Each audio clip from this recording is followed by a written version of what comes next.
Fondi regionali per il centro disabili Fantasma di Carovigna e Nervesa, dove invece c'è una birreria. La novità è che la Guardia di Finanza indaga dal 2013, ma in regione se ne è avuto conto solo ieri. Stiamo organizzando, riordinando tutte le carte e oltre ad aver fatto noi le segnalazioni alla Procura, alla Corte dei Conti, avere fatto una commissione interna e anche un ispettivo, abbiamo rilevato che c'è una segnalazione della Guardia di Finanza dell'ottobre 2013 che chiedeva delle documentazioni. Immagino quindi che ci sia da allora anche un fascicolo aperto. Questa mattina relazione sul tema del Presidente nel corso del Consiglio regionale straordinario. Visto considerato che io ancora oggi non sono a conoscenza di quello che è accaduto e in egual misura anche le procure stanno indagando, visto considerato che la vicenda è intricata e va verificata fino in fondo, lo dico, facciamolo tutti assieme. Se qualcuno ha elementi da portare li porti in questa sala, se qualcuno ha elementi ulteriori da portare li vada a portare in procura, ma lo faccia con l'ufficialità.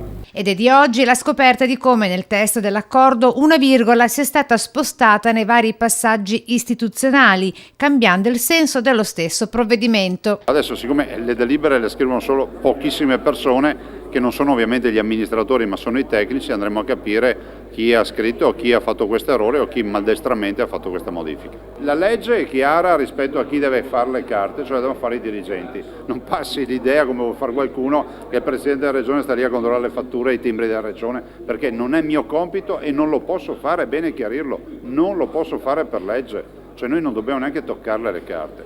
Dopodiché capiremo se ci sono delle responsabilità e ci avvaleremo di perseguire chi ha sbagliato e chiederemo anche i danni.